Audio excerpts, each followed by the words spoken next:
అందరికీ నమస్కారం. అమ్మ మాట అమ్మాయి బాట ఛానల్కి స్వాగతం. కథ చెప్పుకుందామా? పేద సైనికుడు. పట్టుదల వదలని విక్రమార్కుడు చెట్టు వద్దకు తిరిగి వెళ్ళి చెట్టుపై నుంచి శవాన్ని దించి భుజాన వేసుకొని ఎప్పటిలాగే మౌనంగా శ్మశానం కేసి నడవసాగాడు. అప్పుడు శవంలోని బేతాళుడు, రాజా, ఇంత అర్ధరాత్రి వేళ ఎంతో ఓర్పుతో నువ్విన్ని శ్రమలకు లోను కావడానికి కారణం ఏమై ఉంటుందో తెలియటం లేదు.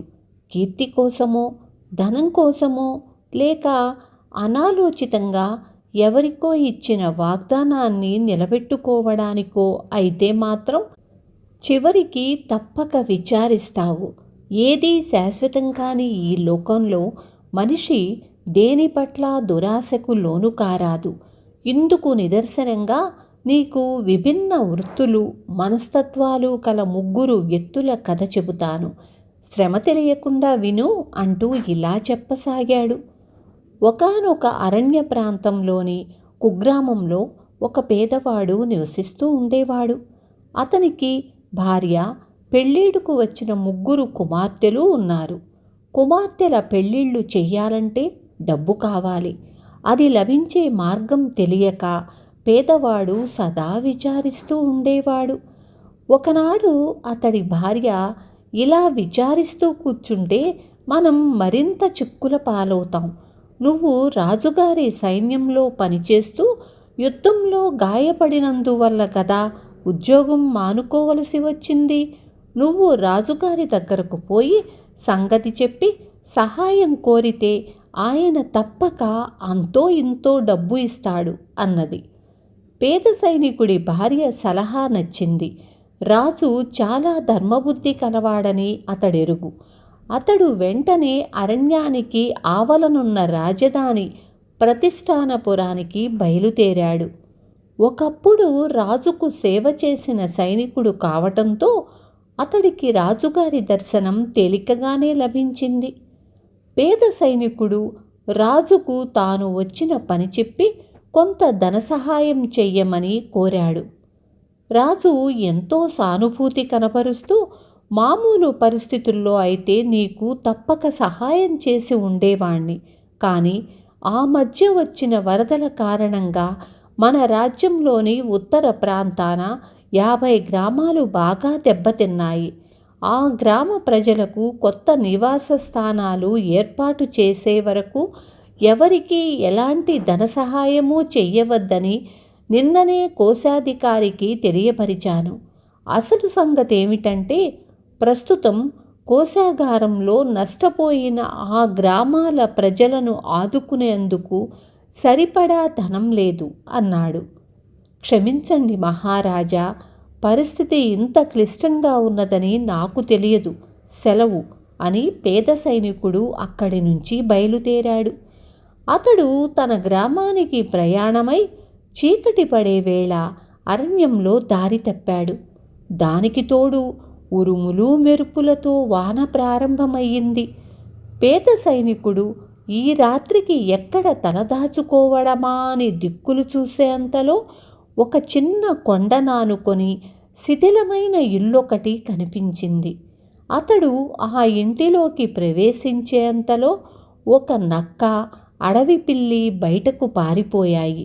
కొన్ని గబ్బిలాలు కీచుమంటూ అతడి తల మీదుగా ఎగిరాయి.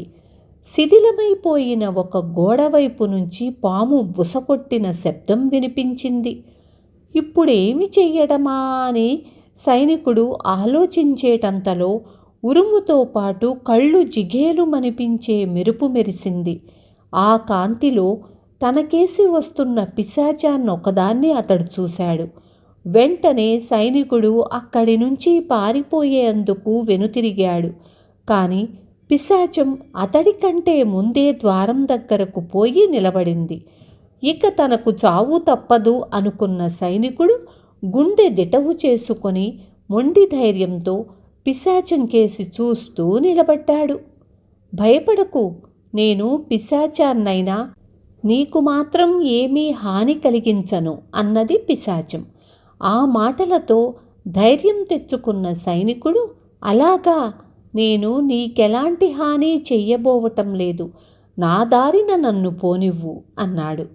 పిశాచం పెద్దగా నవ్వి, నువ్వు కావాలనుకున్నా నాకు హాని చెయ్యలేవు, కానీ ప్రయత్నిస్తే నాకు మేలు చెయ్యగలవు. ఈ క్షణంలో నీకు ఏదైనా మేలు చెయ్యాలన్న ఆలోచన వచ్చింది. నీకేదైనా ధన సహాయం కావాలా అన్నది. ధనమా? కావాలి అన్నాడు పేద సైనికుడు ఆశగా. ఎంత అని అడిగింది పిశాచం. సుమారు 30 కాసుల బంగారం ఇచ్చావంటే నా కూతుళ్ళ పెళ్ళిళ్ళు చేసేస్తాను అన్నాడు సైనికుడు. ఆ జవాబు విని పిశాచం నవ్వటం ప్రారంభించింది. సైనికుడు ఆశ్చర్యపోతూ, ఎందుకలా నవ్వుతావు అని అడిగాడు.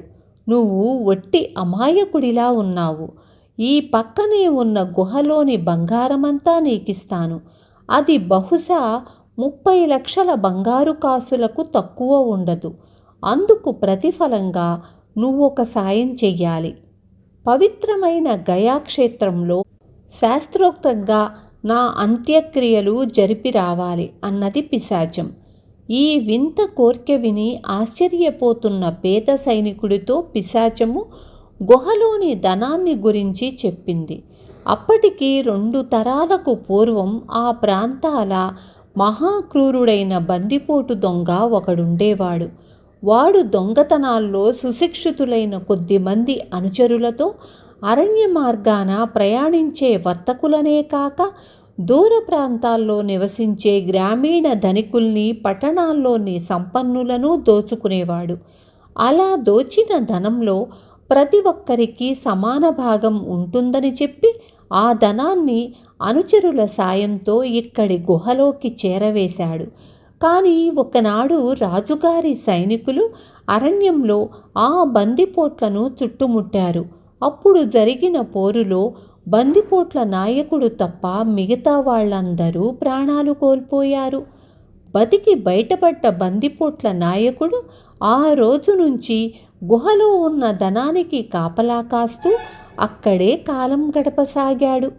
ఆ రహస్య ప్రదేశం వదిలి మరెక్కడికైనా వెళితే రాజుగారి సైనికులు పట్టుకుంటారని వాడి భయం. ఒక రోజున అరణ్యంలో వాణ్ణి పులి చంపింది. ఆనాటి నుంచి వాడు పిశాచి రూపంలో ఆ ధనానికి కాపలా కాస్తూనే ఉన్నాడు. కొన్ని సంవత్సరాలు గడిచాయి. ఒకనాడు అరణ్య మార్గాన పోతున్న యాత్రికునొక్కడిని చూసి పిశాచం అతడికి సంగతి చెప్పి తనకి నికృష్టమైన పిశాచి బతుకు పోయేందుకు గయలో తన అంత్యక్రియలు జరపమన్నది. అందుకు ప్రతిగా గుహలోని ధనం ఇస్తానంది. యాత్రికుడు ఒప్పుకున్నాడు. యాత్రికుడు గయ నుంచి తిరిగి వచ్చాక పిశాచం అతడికి గుహలోని ధనం చూపించి పైశాచిక జీవనం నుంచి విముక్తి చెందింది. ధన వ్యామోహంలో చిక్కిన యాత్రికుడు గుహ దగ్గరే ఒక ఇల్లు కట్టుకొని ధనాన్ని కాపలా కాయసాగాడు.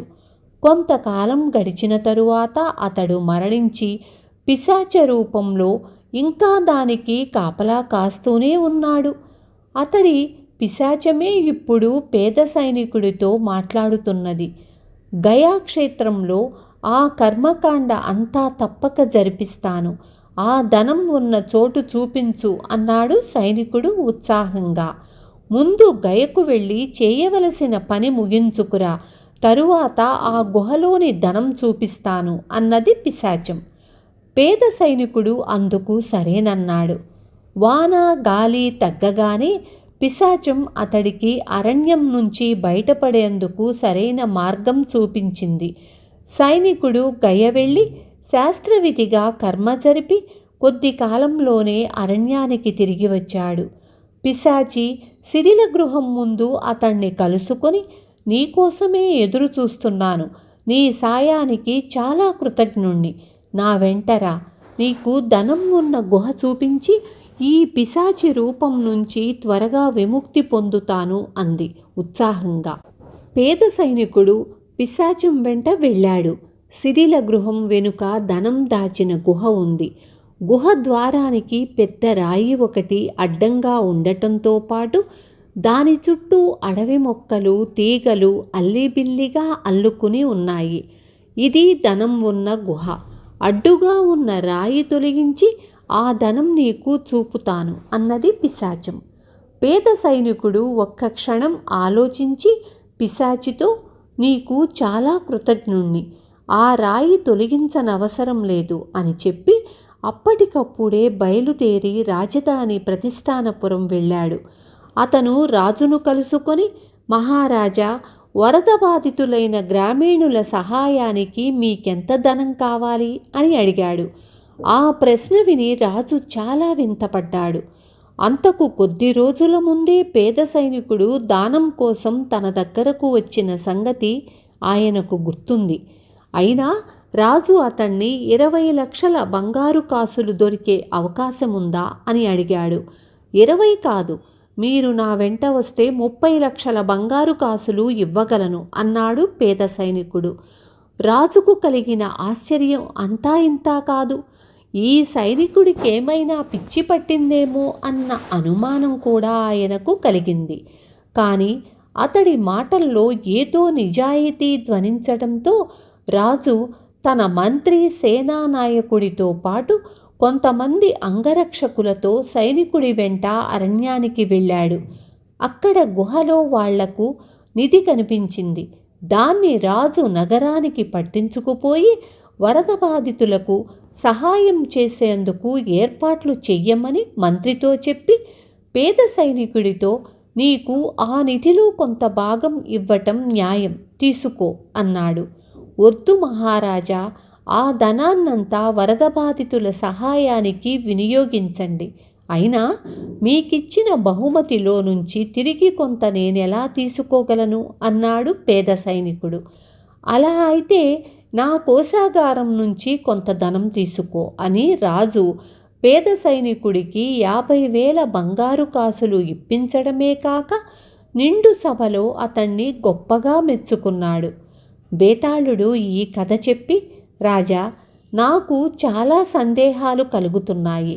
బందిపోట్ల నాయకుడు, యాత్రికుడు బ్రతికినంతకాలం గుహలోని ధనాన్ని దమ్మిడీ ఖర్చు పెట్టకుండా కుక్క కాపలా కాసి మరి మరణించిన తరువాత పిశాచాలై దాని పట్ల విరక్తి ఎందుకు చెందారు?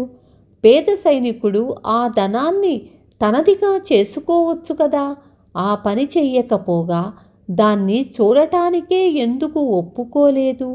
ఈ సందేహానికి సమాధానం తెలిసి కూడా చెప్పలేకపోయావో నీ తల పగిలిపోతుంది అన్నాడు. దానికి విక్రమార్కుడు, పిసినారితనం కొద్దీ అదే పనిగా ధనం కూడబెట్టేవాళ్ళు ఏదో ఒకనాడు దాన్ని తమకు తోచిన విధంగా అనుభవించగలమనుకుంటారు. కానీ చనిపోయిన పిశాచాలైన తరువాత ఆ ధనం తమకు ఎందుకు కొరగాదని గ్రహిస్తారు. ఆ కారణం వల్లనే శాస్త్రోక్తంగా అంత్యక్రియలు జరిపించుకొని పిశాచ జీవితం నుంచి బయటపడేందుకు ఆరాటపడతారు. ఇకపోతే పేద సైనికుడు చాలా ఇంగిత జ్ఞానం కలవాడు. గయలో తనకు అంత్యక్రియలు జరగనిదే ఆ నిధిని చూపించేందుకు పిశాచం నిరాకరించడానికి కారణమేమిటో అతడు పసిగట్టాడు. ఒకసారి ఆ నిధి చూడటం జరిగితే తనలాగే అతడు ధన వ్యామోహంలో అక్కడే ఉండిపోతాడని పిశాచం అనుమానించింది. హత్యల ద్వారా, దారి దోపిడీల ద్వారా అనేక మందిని హింసించి కూడబెట్టిన ధనం శాపగ్రస్తమైనదని పేద సైనికుడు గ్రహించాడు. అందుచేతనే అతడు ముందుగా ఆ నిధిని చూసేందుకు నిరాకరించడం జరిగింది. దాన్ని చూసిన యాత్రికుడు ధనలోభం కొద్దీ అక్కడి నుంచి వెళ్ళలేక చచ్చి పిశాచమై దానికి కాపలా కాస్తున్నాడు. ధనానికి తాను యజమాని కావడానికి బదులు ధనం తనకు యజమాని అయ్యే దుర్దశ తనకు కలగకూడదని పేద సైనికుడు ముందుగానే జాగ్రత్త పడ్డాడు.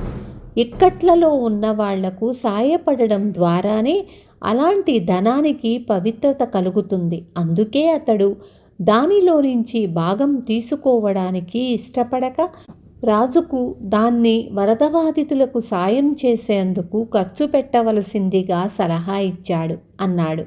రాజుకు ఈ విధంగా మౌనభంగం కలగగానే బేతాళుడు శవంతో సహా మాయమై తిరిగి చెట్టెక్కాడు. విన్నారు కదా. రేపు మళ్ళీ ఇంకొక మంచి కథతో మీ ముందుకు వస్తాను.